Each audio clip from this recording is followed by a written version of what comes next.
Salam, hər birinizi xoş gördük kanalıma, əziz izləyicilər. Sizlərlə bugün yeni bir ədəbiyyat mövzusunda bərabərik, ədəbiyyat izahında. İzaha keçməzdən öncə onu qeyd edeyim ki, mənim ödənişsiz yay dərslərimdə iştirak etmək istəyən hər kəs, yəni yaşından və oxuduğu sinifdən belə deyək ki, asılı olmayaraq, istər ədəbiyyat fənnindən, istərsə də Azərbaycan dilindən ödənişsiz şəkildə, yenə deyirəm, təşkil edəcəyim onlayn Zoom platformasında dərslərə qoşula bilər. İyun, avqust aylarından etibarən. Lövhəyə də əlaqə nömrəsi qoymuşam. Videonun da başlığında mövcuddur. Elə isə keçək çox keçmədən mövzu izahına. Bugün haqqında danışacağımız ədib Nizami Gəncəvi olacaq. Nizami Gəncəvini Azərbaycan ədəbiyyatının bel sümüyü hesab edirəm. Yəni Nizamisiz bəlkə də ədəbiyyatımız bu qədər zəngin olmazdı. Bir çox şair və yazıcı üçün ilham mənbəyini verən sənətkar hesab olunur özü. Nizami Gəncəvi 1141-1209-cu illərdə həyat sürüb. Bir dənə bunu qeyd edəcəm ki, yəni onu hər bir vətəndaş bilməlidir ki, Gəncədə anadan olub. Təbii ki, təxəllüsündən də görüldüyü üzrə. Əsl adı nədir və s. bunlar bizə lazım deyil. Heç həyatı haqqında məlumatı da verməzdim, amma Nizami olduğuna görə özümə borc bildim bunu deməyi. Başlayaq ümumi Nizami Gəncəvinin yaradıcılığından. Yox, hələ poemalarına keçməyək. Nizami Gəncəvi Azərbaycan dilində və nəsrlə yazmayıb. Yaradıcılığı yalnız nəzmdən ibarətdir. Müxtəlif şeir vahidlərindən, beyt və bənddən istifadə edib. Yalnız əruz vəznində yazıb, hecada əsər yoxdur. Çünki hecanı hələ orta dövrdə biz gedib yaradacağıq. Azərbaycan dilində heca vəznində və nəsrlə yazıb yaratmayıb. Daha sonra poemaları özü tərəfindən yox, onun yaradıcıları, yəni daha dəqiq deyək yaradıcını, yəni Nizaminin tədqiqatçıları deyək, yaxud da Nizaminin davamçıları mı deyək, 13-14-cü əsrlərdə, yəni hələ də Nizami ənənəvi, yəni qədim dövrlərdə də Nizami ənənələri qorunub saxlanılır. Yəni Nizamidən sonra Nizami özünə bir məktəb yaratmışdı əslində, belə deyək. Yəni Nizami ədəbi məktəbinin davamçıları, belə toparlayıram, Nizaminin əsərlərini, xüsusilə də poemalarını, yəni Xəmsədən danışırıq, o 5 poemasını Xəmsə başlığı altında yəni təqdim ediblər. Nizami özü Xəmsə yazmayıb. Yəni Xəmsə başlığı adı altında o 5 poemasını yazmayıb. Hərəsini müstəqil şəkildə yazıb. Bu qədər. Bu bizi çaşdırmasın. Daha sonra nə deyək? Yaradıcılığında 120 qəzəl var. 30 rübai var, 6 dənə də qəsidə var. Günümüzə qədər gəlib çatmış olan. Onun düzdür, lirik şeirlər divanı da mövcud olub, amma tam şəkildə əlimizdə deyil. Onu da qeyd elədik. Poemaları üçün ümumi fikirlər var. Şərəf, pisliklərə nifrət, humanist ideallar, ölkə necə idarə olunmalıdır, dövlətin idarə olunması, əməkçi insana münasibət, hökmdar və xalq məsələsi və s. Yəni Nizaminin poemalarını biz daha çox bu fikirləri görəcəyik. Oldu mu? Onlardan danışdıq. Birincisi Sirlər Xəzinəsi poeması. 1174-cü ildə yazılmışdır. İlləri əzbərləməsəz belə poemaların yazılma ardıcıllığını bilməlisiniz. Yaradıcılığa bir o qədər indi üstünlük vermirlər, daha çox seçilmiş əsərlərə baxırlar. Amma bizim izahımız ümumi şəkildə olduğuna görə, yəni hər kəs öz payını götürsün. Belə deyim. Sirlər Xəzinəsində ictimai ədalət motivləri var. Yəni ictimai ədalət ideyası aparıcıdır.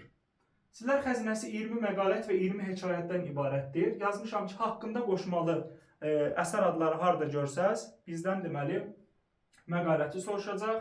Adlarını bir elə də yenə deyirəm, əzbərdən bilməyə ehtiyac yoxdur əslində. Amma yenə də deyək, ədalət və insafı gözləmək haqqında və s. O birisi yadımdan çıxdı.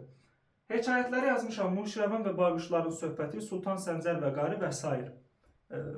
Haqqında hansı ki, bugün danışacağıq Sultan Səncər və Qarını. Bir elə də bilməyə ehtiyac yoxdur. Sadəcə açar sözümüz məqalətlər soruşsa, haqqında qoşması harada varsa, biz bilirik ki, həmin qisimlər məqalətdir. Vəssalam. Bu qədər. Özünüzü yormayın. İkinci, Xosrov və Şirin poeması. Yazmışam ki, bir cümlə. Məhəbbət insanı saflaşdıran amil kimi təqdim edilir əsərdə. Vəssalam. Leyli və Məcnun əfsanəsi, Leyli və Məcnun əsəri ərəb əfsanəsi əsasında yazılmışdır. Qədim, köhnə adət ənənələrin necə insanlara, belə deyək də, boynuna bir zəncir kimi buxova çevrilməsi, yəni və s. bu amillərdən danışılır. Köhnə adət ənənələr, yəni sevən, müstəqil düşünən insanlara mane olur. Əsərdə bundan danışılır. Vəssalam. 7 gözəldə ölkə necə idarə olunmalıdır? Dövlət işlərini başqalarına etibar etmək fəsadlara yol açır, gətirib çıxardır. Açar sözümüz budur. İskəndərnamədən zaten geniş danışacağıq. İskəndərnamə əsəri danışaq elə. 2 hissədən ibarətdir. Şərəfnamə və deməli İqbalnamə, az qalsın yadımdan çıxırdı. Təbii ki, bunların içərisində Şərəfnamənin İqbalnamədən böyük olub olmamağı və sair məqamlar, neçə beytdən ibarət olub olmamağı, bunlar bizə lazım deyil. Düzdür, deyib ki, əsərlərin gedin orijinaldan oxuyun, amma mən lazımlı məlumatları verəcəm. Narahat olmayın. Dastan İskəndərnaməni biz oxuyanda adətən 3 hissənin başlanğıcını görürük. Yəni 3 hissədən daha çox suallar düşür. Birinci yazmışam, Dastanın xülasəsi və İskəndərin Cahangirlik tarixi.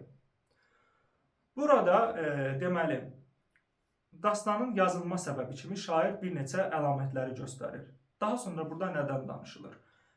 Dastanın mənbələrindən danışır. Mənbələrin adını yazmışam. Yəhudidir, Nəsranidir və Pəhləvi mənbələrindən istifadə etməyi danışır. Yazıcı deyir ki, Nizami əsərin bu hissəsində, yəni deyir, mən heç bir yerdə İskəndər haqqında yığcam bir məlumata rast gəlmədim. Hərəsi pərən-pərən şəkildə və azlıq təşkil edən məlumatlar var.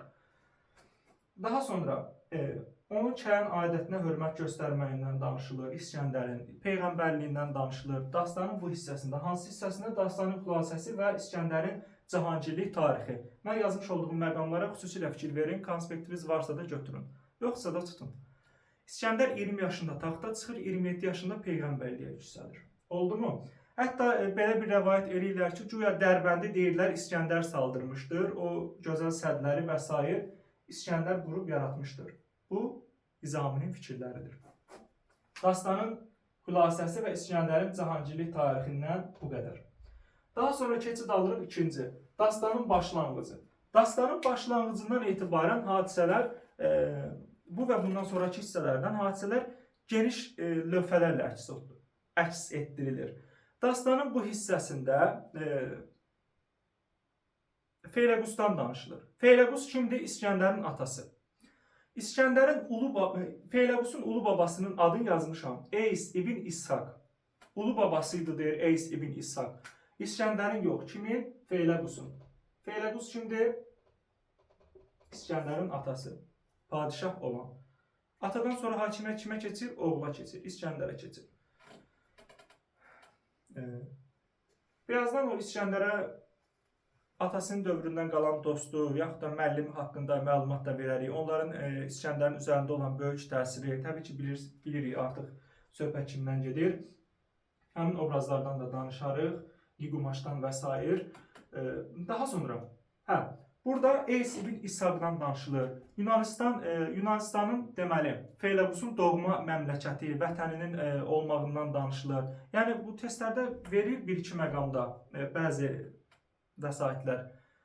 Eys ibn İshaq deməli Feyləqusun babasıdır. Yunanistan da vətəni idi kimin? Yəni, deməli Feyləqusun. Hər ikisi Feyləqusa aid olan hökmlər şəklində deməli bizə nə edir? Çatdırılır. Sonra orada həmin hissədə, deməli hansı hissədə? Bu, dastanın başlanğıcı hissəsində Feyləqusun hakimiyyətdə olarkən Daranın həsədindən ona düşman kəsilməyindən danışılır. Dara ilə Feyləqusun əslində heç bir ədavəti olmur. Sadəcə Feyləqusa qarşı Darada bir kin-küdurət yaranır və nəticədə tarixdə bəlli olan döyüşlər var, adlarını çəkməyək. Döyüşlər olmasın deyə, yəni döyüşlər baş verir kimlər arasında? Yüngül döyüşlər baş verir, yüngül atışmalar baş verir onlar arasında. Lakin Feyləqus istəmir ki, əhali yersiz qırğına getsin. Əhalinin yersiz qırğınının qarşısını almaq məqsədi ilə Daraya bac-xərac ödəyir. Deyir ki, yəni aramızda döyüş olmasın. Yəni döyüşə hazırlıq işləri gedərkən belə toparlayaq. Feyləqus buna imkan vermir. Amma Dara ilə İskəndər arasında məşhur böyük döyüşlər olacaq. Onları da bilməyə ehtiyac yoxdur. Tarixdən zaten bəlkə də bilirsiniz. Deməli, Feyləqus öz yurdunu düşündüyünə görə Dara ilə müharibəyə girmir, ona xərac ödəyir, öz ölkəsinin abad, firavan şəkildə yaşamağına nail olur. Deməli, obrazları təhlil edərkən əsərin həm məzmununu danışacağım, həm obrazlar haqqında danışacağım.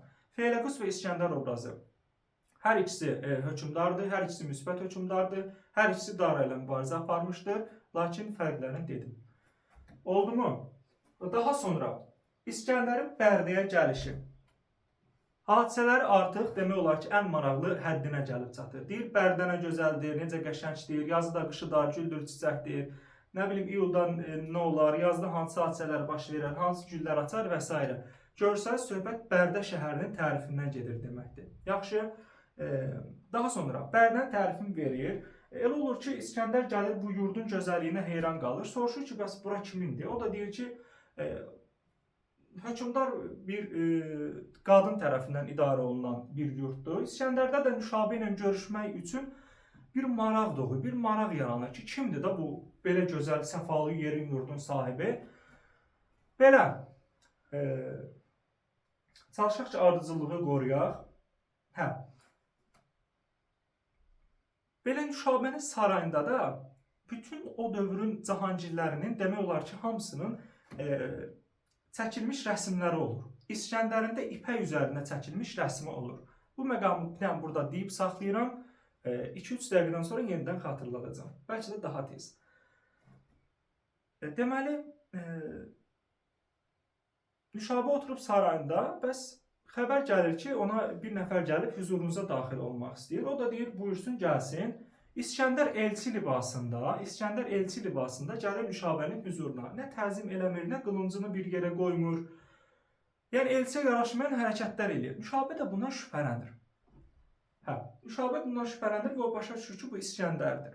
Aralarında dəyişmələr baş verir. Yumşaq, yüngül mənada dəyişmələr. Deyir ki, eşq olsun sənə. Deyir, elçilik eləyirsən özün özüvə. Bu cümlə testə düşən məqamdır, diqqət edin. Nüşabə İskəndərə deyir, yəni özün özüvə elçilik eləyirsən. O da deyir ki, aslandan bir tülkü aslandan xəbər deyir, gətirməz. Mən deyir, elçiyəm. İstəyirsən inan, istəyirsən inanma. Bunu da İskəndər qarşılığında deyir. Nüşabə də deyir ki, yaxşı, deyir, sən saydığınsa gör fələklə sayır. Kənizinə əmr eləyir ki, bu arada onu da qeyd eləyək ki, Nüşabənin 30 minə yaxın əslində ordusunda qulamları var. Yəni, türklərdən ibarətdir də qulamlar, bilirik, yəni o dəstələr. Lakin sarayında heç bir kişi ondan deyir, əmr almamışdı. Yəni, xidmətini belə deyək, qadınlar görüb. Amma onun belə dövlətində, orduda xidmət eləyən və s. yəni kişi yox idi və s. Bu fikirlər görsəz, bilin ki, səhvdir. Sarayının içindən gedir söhbət ki, yəni heç bir kişi ondan əmr almayıb. Yəni onun bütün işləri bir qadınla aşardı. Yaxşı, bunlara da fikir verək. Daha sonra qadın o həmin o qulluqçu deyək də, qulluqçu gətirir şeyi, tablonu, İskəndər görür öz surətini, qorxuya düşür, rəngi saralır. Bu məqama fikir verin. Deyir, İskəndər şəklini görəndən sonra hansı məqam baş verir, epizod olur orada. İskəndər qorxuya düşür. Yaxşı. Daha sonra Nüşabə də deyir ki, buyur gəl otur, yəni mənim deyir taxtım sənə fədadır. Mən sən deyir zaten əvvəlcədən də deyir pərəstiş eləyirəm. Bu məqamlara fikir verin. Yəni deyir bundan sən deyir saqın sarsılma. Bunlar öz yerində. Nüşabə orada Ləl Cəvahiratın süfrəyə qoyulması məqamı var. Bura daha çox fikir verək. İskəndər baxır heyrətə düşür ki, bəs bunlar nədir? Mən deyir, səndən yemək gözləyirdim. Sənsə ortaya daşqaşlar qoyursan, 4 yerə ayrı-ayrı. Nüşabə deyir ki, bəs buyur ye. O da deyir ki, bəs bunların mədiyə yolu yoxdur, axı boğaza yolu yoxdur. O da deyir ki, Nüşabə də deyir, bəs boğaza yolu yoxdursa, bunun uğrunda sən niyə çırpınırsan? İskəndər də deyir ki, yaxşı. Mən deyir, bunun uğrunda çırpınıram. Bəs sən niyə çırpınırsan? Bunlar deyir, sənin sarayında, sənin də süfrəndə var da. Yəni deyir, İskəndərin deyir, zinəti və s. deyir, hər şey hər evdə məşhurdur. Yəni, belə toparlayaq. Daha sonra İskəndər bu fikrin ardınca Nüşabədən cavab gözləmədən deyir ki, eşq olsun sənə, mərdliyin yolunu deyir mənə göstərdi. Bu da testə düşür. Mərdliyin yolunu göstərməsi Nüşabənin İskəndərə, İskəndərin öz dili ilə verilir. Bu belə. Orada bir dənə də məqam var, onu unuttum deməyi. Deyir, erkək tinətliyəm olsam da qadın, hər işi bəllidir mənə dünyanın. Mən də bir aslanam, düşünsən biraz, aslanın erkəyə dişisi olmaz. Bunu təbii ki, kim kimə deyir? Bunu Nüşabə İskəndərlə olan diyaloqunda deyir. Testdə düşür bir-iki dəfə, onlara çalışaq deməli fikir verək. Sonra nə olur? Nüşabə ilə İskəndər əhd-i peyman bağlayır, çıxır gedir. İskəndər gedir öz deməli işlərinin dalıyca. Belə. Daha sonra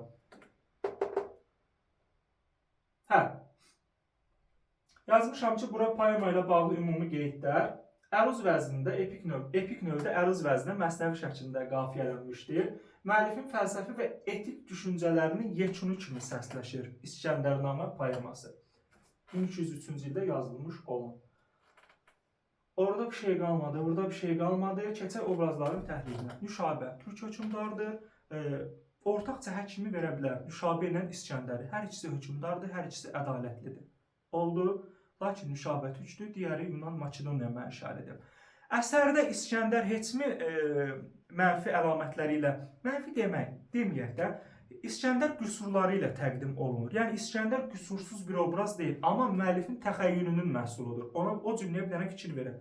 Necə qüsurlu bir obrazdır? İskəndərin 7 alimlə xəlvətə çəkilməyindən, onlara olan münasibətlərindən və sair məqamlar onun müəyyən qədər qüsurların olmasından xəbər verir. Amma inkişafda verilir əsər boyu. Əsər boyu inkişafda verilən kimdir? İskəndər obrazıdır. Yadda saxlayaq. İskəndərlə Nüşabənin tək ortaq cəhəti var ki, ədalətli hökmdar olmaları. İskəndərlə atasını bayaq qeyd etdi. Sonra Pərəncər obrazı var, Dara obrazı var. Dara bayaq danışdığımız o Əhəmənlərin sonuncu hökmdarı olan Daradır. Daha sonra Pərəncər obrazı və Daranı müqayisə eləyək. Yazmışam bir-iki şey, indi deyərəm, yadımdan nəsə çıxsa. Hər ikisi mənfi hökmdar obrazıdır. Hər ikisi sonunda öldürülür. İskəndərlə döyüşlərdən sonra, yəni döyüşlər nəticəsində. Zənci şahı Pərəncərdir, bildiyimiz digəri isə deməli Daradır. Hər ikisinin ölməyinə xalq sevinir, çünki hər ikisinin etdiklərinin nəticəsində ölmüş şərbətin dadırlar. Şərbətin demək zəhərin dadırlar. Belə mənfi obraza şərbət demək olmaz hər halda. Xalqın taleyini düşünmür yazmışam. Amansız müharibələrə sürükləyir, ədalətsiz davranır, dövlət işlərini başqalarına etibar eləyir, Dara, öz günlərini eyş və işrətdə keçirdir, ədalətsiz savaşlara sürükləyir və s. dedim. Hər ikisi İskəndərə məğlub olur, öz əməllərinin qurbanı olur dedim. Feyləqusla İskəndərin müqayisə etdi, Kıntal obrazı yazmışam. Rus sərkərdəsidir. O İskəndər eşidir. İskəndər bayaq dediyi ki, Bərdə şəhərindən Nüşabə ilə əhdi peyman bağlayıb. Lakin eşidir ki, oraya bir hücum olur, gedir Nüşabəni o hücumdan qurtarır. Həmin o əhdi peymanına sadiq qalır. Kıntal da deməli Rus sərkərdəsidir, İskəndərə məğlub olan obrazlardan biridir burada. Daha sonra Pərəncər Zənci şahıdır, bunları da qeyd etdik. Buradan elə də bir şey qalmadı. Yəqin ki, İskəndərnamədən lazımlı məqamları qeyd etdi. Bütün dediyim cümlələr testə düşən cümlələrdir. Uzun-uzadı danışmağa ehtiyac yoxdur. Əsərin deməli hansı növdə yazılıb, süjet xəttinin olub-olmamağına fikir verəcəksiniz. Janr xüsusiyyətlərinə fikir verməlisiniz. Hadisələrin ardıcıllığına fikir verəsiniz və mən ki, sadaladım amma məsəl üçün testə düşə bilər ki, dastanın xülasəsi və İskəndərin cahangirlik tarixində nədən danışılır? Yəhudi Nəsrani Pəhləvi mənbələrindən, kəhin adətinə hörmət göstərməyindən, Dərbənd peyğəmbərliyə yüksəlməyindən, neçə yaşında, Dərbənd şəhərini, Dərbənd səddini İskəndərin salmağından danışılır. Dastanın başlanğıcında dedik ki, hansı məqamlardan danışılır? Feyləqusun taxta çıxanda kim olmağından danışılır, babası Esibin İshaqdan danışılır, vətəninin Yunanistan olmağından danışılır, Dara ilə olan münasibətlərindən bayaq dedim ki, nəyə görə müharibə istəmirdi, ondan danışılır və s. Sonra onun sonunda da İskəndərin taxta çıxmağı var. İskəndərin Bərdəyə gəlişi ən son 5-6 dəqiqədə dediklərimin hamısını yadda saxlayın. Yenidən artıq təkrar edə bilmərəm. Obrazların təhlilinə xüsusilə fikir verin. Dara kimdir, Pərəncər kimdir, Feyləqus kimdir? Feyləqusla İskəndəri qarışdırmayaq. İskəndər sərkərdə olarkən də maraqlı məqamlar ortaya çıxardır və s. Nizami Gəncəvinin ümumi yaradıcılığı və İskəndərnamə hissəsi bitdi. Orada bizə Nizami Gəncəvinin 3 şeir parçası verilib. Şeir parçası deyə indi amma izah edəcəm nəyə görə bunlar epik növə daxildir. Sirlər Xəzinəsi poemasına daxil olduğuna görə müstəqil şeirlər deyil. Nə Kərpic Kəsən kişinin dastanı, nə Yaralı uşağın dastanı, nə Sultan Səncər və Qarın. Müstəqil deyirlər. Sirlər Xəzinəsinə daxil olduqlarına görə, yəni oraya daxil olan deməli hekayətlərdən olduğuna görə onların deməli öz aralarında süjet xətti və sair olsa da müstəqil əsər sayılmırlar. Çünki nəyə görə? Sillər Xəzinəsi poemasına daxildirlər. Vəssalam. Kərpic kəsən kişinin dastanı. Janr xüsusiyyətlərindən danışacağam. Biraz məzmundan danışaq. Deyir, Şam şəhərində xeyli bir qoca kişi var imiş, pəri kimi, cin kimi cəmaatdan qaçarmış. Özünə nə bilim nələrdənsə nələrsə toxuyarmış. Bir gün günlərin bir günü cavan bir oğlan gəlir onun yanına. Cavan oğlan da deyir ki, bəs heç kim deyir səndən bir qarın, bir parça çörəyi əsirgəməz. Gəl bu dünyanın bu ağır, zəhmətli işlərindən əl çək. Sadə deyir ömrümün sonuna qədər yaşa. Kişi də deyir ki, onun üçün deyir əlimi bu sənətə öyrətmişəm ki, axırda deyir utanıb səni kimlərə əl açmayım. Xəcalət çəkərəm deyir, yoxsa elə olsa.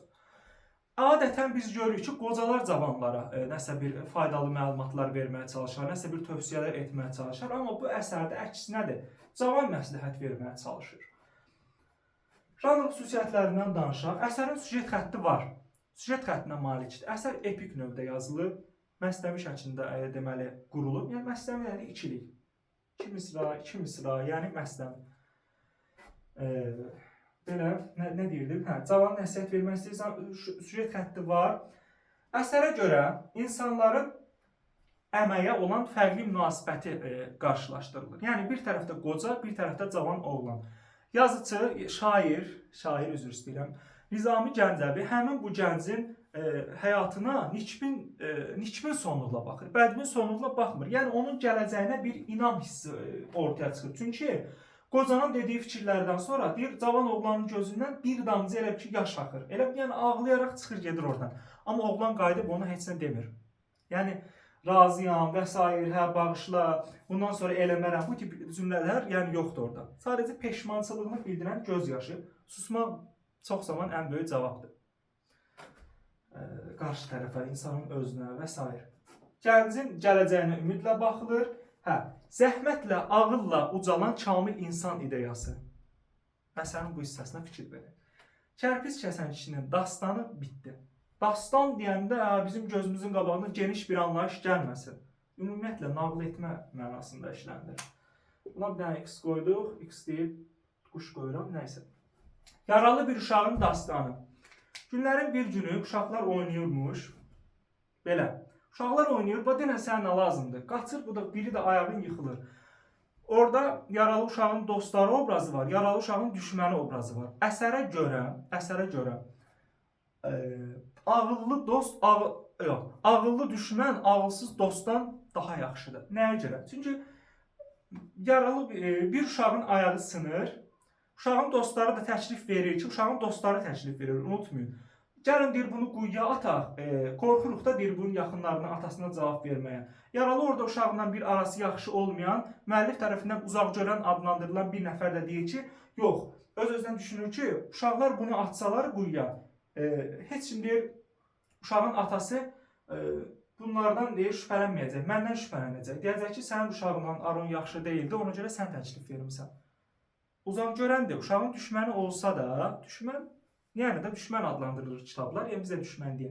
Yaralı uşağın düşməni uzaq görən adlandırılır müəllif tərəfindən. Testdə düşür bir iki dəfə fikir verin. Daha sonra gedir atasına xəbər verir, atası gəlir çarə qılır, uşağı quyudan çıxardır, bu məqamda düşür. Hara yazmışam mən onu?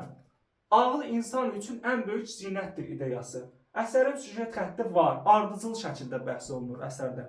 Günlərin bir günü oynamağa çıxırlar, uşağın ayağı büdürür, yıxılır, dostları nə tədbir görür, düşməni nə tədbir görür, ən sonunda uşağın atası gəlib çıxardır, süjet xəttinə fikir verək.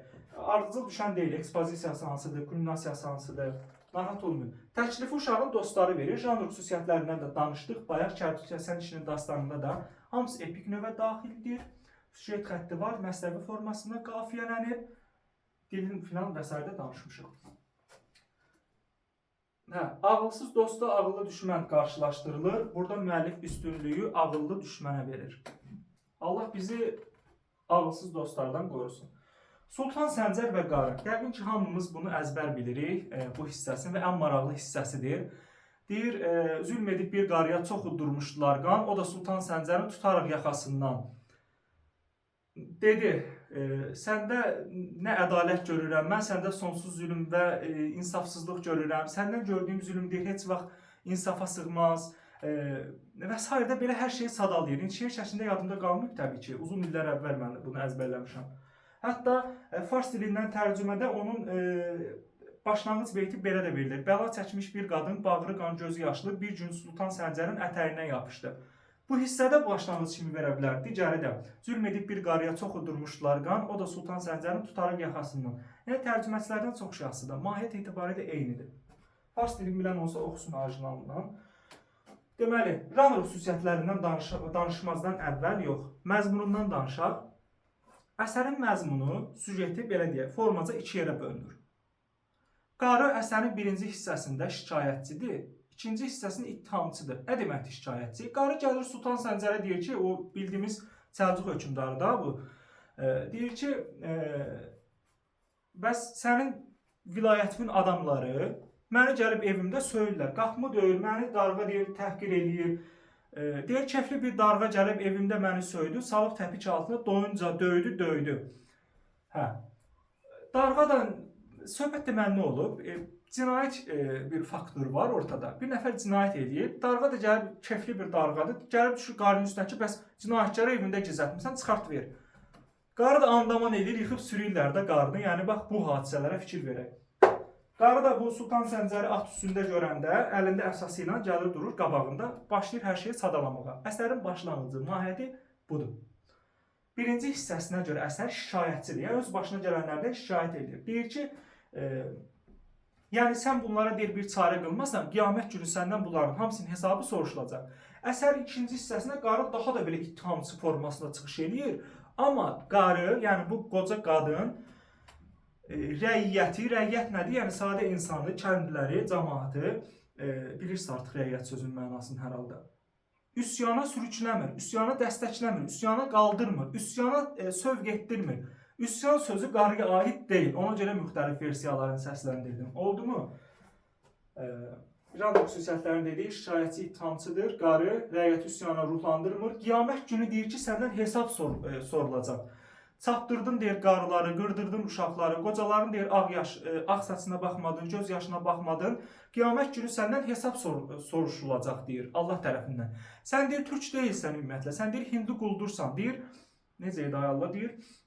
Hə, zalımlığın bəllidir, işin peşən talandır. Sən ki hindu quldursan, türk olmağın yalandır. Bunlar deməli qarı tərəfindən verilir Sultan Səncərə. Hə, deyir darğa deyir bu işləri eləyəndə sənin ədlin, yəni sənin ədalətin, mənimsə ismətim yerlər altındadır, yəni ayaqlar altındadır. Əslində bu nə deməkdir? Bu sətraltı mənaları var burada. Yəni sən gör ölkəni necə bərbad bir, biabırçı şəkildə idarə edirsən ki, sən adamların belə bir at oynadır, mənim kimlərinə başına mincür hoqqu açır. Oldu mu? Hə, deyir ki, ədalət çırağındır, yolunda olma naşı. Naşı da yəni belə naşı necə izah edeyim mən? Naşı da belə ustad olmayan, belə rusca söz deməyəcəm. Nəysə, naşı, yəni belə çox şey bilməyən, təcrübəsiz. Hə, deyir, ədalət çırağındır, yolunda olma naşı, bugünündür sabahın ən mehriban yoldaşı. Sabahın ən mehriban yoldaşı kimdir? Bugün. Və insan dünyanı, aləmləri açmağa bir açar kimi təqdim olunur. Və salam. Qiyamət gününə belə bir üzgün smailik qoymuşuq. Hər şeydən danışdıq. Nizami yaradıcılığına fikir verəcəksiniz. Neçə dənə qəzəl yazıb, neçə dənə deməli rübai yazıb. 120 qəzəl, 30 rübai, 6 qəsidə yazdı dedik. Poemalarını birləşdirən xüsusiyyətlər var idi. Onlara fikir verəcəksiniz. Əsərlərin yazılma ardıcıllığı, dastanın deməli xülasəsi və İskəndərin Cahangirlik tarixində nələr baş verir, son məqamlar və s. hamısı. Nizami Gəncəvini belə bitirdi. Güman edirəm ki, yaxşı bir izah oldu. İnşallah ki. Sonda onu yenidən xatırladım. Videonun əvvəlinə qayıdıb da izləyə bilərsiniz. Ödənişsiz yay dərslərində iştirak etmək istəyən hər kəs video başlığında qoymuş olduğum nömrə ilə əlaqə saxlaya bilər. Kanala abunə olmağı, videolarımı bəyənməyi və paylaşmağı unutmayaq. İzlədiyiniz üçün təşəkkür edirəm. Sağ olun.